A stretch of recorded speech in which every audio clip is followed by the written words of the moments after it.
Jeremiah's back. He's black. He's on the attack. He's brown. He's going to town. Got a pair of new shoes, polished up and paid for. I like that song.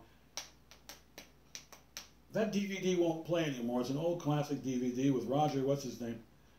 A wonderful actress as a teenager. Jeremiah is on fire.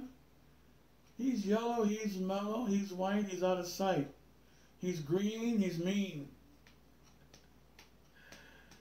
He's a son of thunder. Let's get going. Now, let's get going.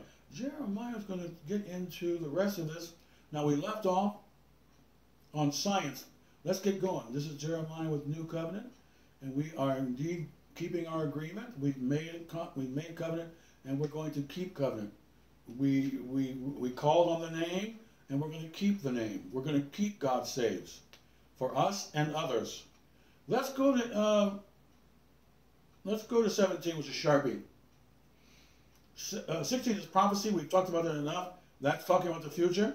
17 is Sharpie. That means that you are basically omniscient on many levels. There's nothing that God may not show you that exists. That makes you a Sharpie, instant. Let me give you a case in point. I knew somebody who was basically mentally disturbed when I was young. They were in our neighborhood, close in our neighborhood. Then one day they said they repented, and they were talking like Shakespeare.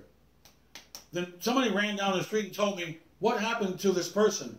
And I told them they're born again. And they said, they're talking like Shakespeare.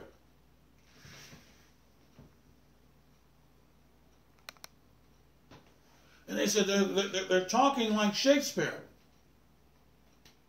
They used to talk crazy all the time. Now they're talking proper. They're identifying their subject and their predicate and their nominatives, and they're talking with structure all of a sudden in their grammar, and they're saying, I need to ponder this, and I will not come to this conclusion, and they're talking properly. And how did it happen? Something happened to them. And I told them, you're looking at the power of God. That's why I have 17 as Sharpie here. I've given you dozens of opportunities to, maybe too many times, telling you about being in college. And I enjoyed taking a little bit of philosophy courses, and I had some PhD courses that you prepare for when you're going to get into your own dissertation and all of this, and so on. And I enjoyed some of the classes. I didn't need to go there. But, you know, all things are lawful, all things are not profitable. Also, you can't reach people unless sometimes you go into their environments. As long as you don't go to college, for example, and let them dissuade you. That's the key. That's called no-no. That's why I suggest here, don't go to college unless you get rooted and grounded in a lot of Bible study. I'm talking about secular education in Western civilization. Okay? That's all I can speak for right now. And for those of you who are interested, I am going to definitely have a lot of information here on the secular system of education, which is called Babylon. I'm going to give you a lot of information to show you. As a matter of fact, I'm going to give you enough information if the Lord Jesus Christ has not come back. You young people out there, I'll give you enough ammunition so that when you go into school, you can just take my notes out. And God might use you in secular education. That's right. But you'll be in charge. Now, it may get to the point where you don't graduate, which probably won't happen, but they might kick you out or something. But that's a badge of honor, isn't it? The world doesn't like you, so you feel bad. He who loves the world is an enemy of God.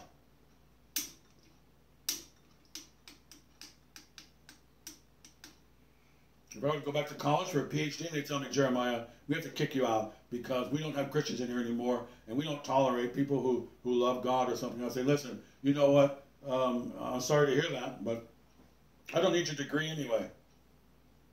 And I don't need to do anything to be provided for.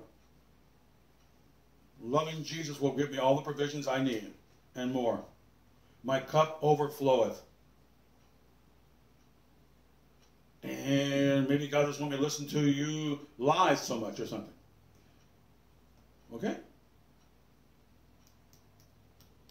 Maybe he doesn't want me to reach anybody in his classroom. Because when I was in these classrooms, I was reaching people. I was looking at a lot of young people because I was 30-something years old when I went back to college.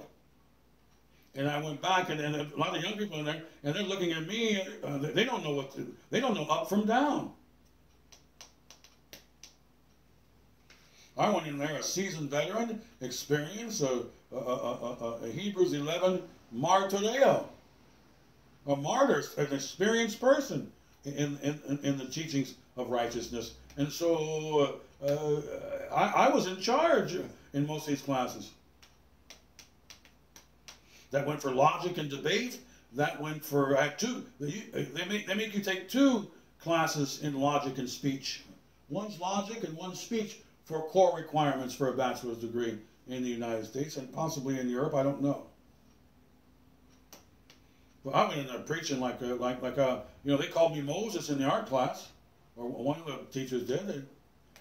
I wasn't very vocal in that class, however. We're going to shut down right here. We're running out of juice. I'll be right back.